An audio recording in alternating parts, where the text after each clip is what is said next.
Hello guys, welcome back to my channel. চলে এসেছি আজকে একটা নতুন ভিডিও নিয়ে তোমাদের সামনে। তাই ভিডিওটা শুরু করার আগে চ্যানেলটাকে লাইক, শেয়ার, সাবস্ক্রাইব করতে কিন্তু ভুলো না। আগের দিন জামাই ষষ্ঠীর ভিডিওটা তোমরা দেখেছিলে।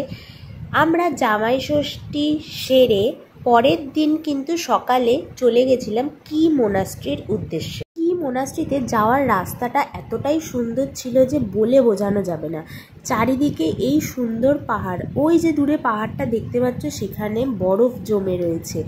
আর চারিদিকে এত সুন্দর পাহাড়, এত সুন্দর প্রকৃতি দেখে সত্যি মনটা যেন জুড়িয়ে যাচ্ছিল। তো এই সুন্দর প্রকৃতি দর্শন করতে করতে আমরা কিন্তু এখন কি মোনাস্ট্রিতে কিন্তু এসে পৌঁছেছি। কি মোনাস্ট্রিটা যেহেতু অনেকটাই ওপরে ছিল, তাই যাওয়ার পথটা কিন্তু চড়াই ছিল। তাই আমরা এই চড়াই পথ দিয়ে কিন্তু কি মোনাস্ট্রির দিকে কিন্তু যাচ্ছি। মাঝখানে অনেক বৌদ্ধিস্টের সাথে দেখা হয়েছিল। তাদের যখন বললাম যে তোমাদের সাথে কিছু ফটো তুলবো, তারা কিন্তু মানা করেছিল। তারা কিন্তু লজ্জা পাচ্ছিল আমাদের সাথে ফটো তুলতে বা কোনো ভিডিও ক্যাপচার করতে।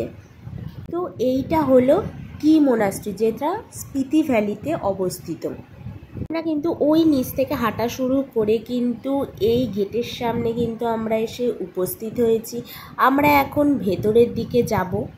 লোকে বলে স্পিতি ভ্যালিতে আসলে কিন্তু কি মোনাস্ট্রিটা অবশ্যই দেখে আসবে, কেননা সেটা নাকি খুবই সুন্দর।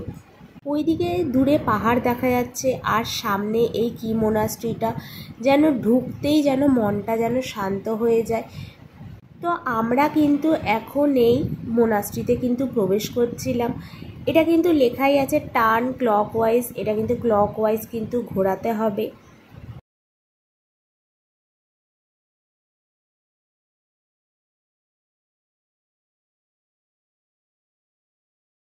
স্পিতি ভ্যালির এই মোনাস্ট্রিতে এসে আমরা কিছু তথ্য জানতে পারলাম এখানকার একজন বৌদ্ধিস্টের কাছ থেকে। সে বলেছিল এখানেই নাকি সে ছোট থেকে থাকতো। যখন জিজ্ঞাসা করা হয়েছিল যে এখানে ছোট থেকে থাকতে কোনো অসুবিধা হয়নি, বলল কোনো অসুবিধা হয়নি। আর এই যে মন্দিরটা দেখতে পাচ্ছ, এটা নাকি নতুন করে করা হয়েছে মন্দিরটা। এটা যখন তুলতে গেছিলাম বললো এখানে কোনো ভিডিওগ্রাফি অ্যালাউ নেই। তো স্পিতি ভ্যালির কি মোনাস্ট্রি দর্শন করে কিন্তু আমরা কিন্তু চলে এসেছি কিব্বার ভিলেজে। কিন্তু আমরা এসে গেছি। এখানে কিন্তু কয়েকটা ছোট ছোট বাড়ি রয়েছে পাহাড়ের কোলে, আর একটা ছোট্ট গভর্নমেন্ট স্কুল রয়েছে সেখানে আর দেখার মতো কিছু ছিল না বলে আমরা কিন্তু সেখান থেকে কিন্তু বেরিয়ে এসেছিলাম। বেরিয়ে গিয়ে আমরা এখন যাচ্ছি কিন্তু ছিমছাম ব্রিজের উদ্দেশ্যে। ছিমছাম ব্রিজটা কিন্তু সত্যিই ছিমছাম, মানে সাধারণ ভাষায় বলা চলে বেশ সাধারণ একটা ব্রিজ, সত্যি সুন্দর। দুদিকে পাহাড়, মধ্যিখান দিয়ে ছোট্ট একটা ব্রিজ রয়েছে। আর সেখানে এতটাই হাওয়া ছিল যেন একটু ঠান্ডাই লাগছিল।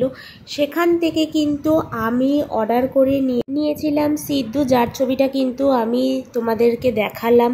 এখন আমরা ছিমছাম ব্রিজ থেকে আমরা কিন্তু এখন হোটেলের পথে রওনা দিলাম। তো আজকের ভিডিওটা এখানেই এন্ড করছি। দেখা হচ্ছে নেক্সট ভিডিওতে। পরের পার্টের জন্য কিন্তু অবশ্যই রেডি থেকো।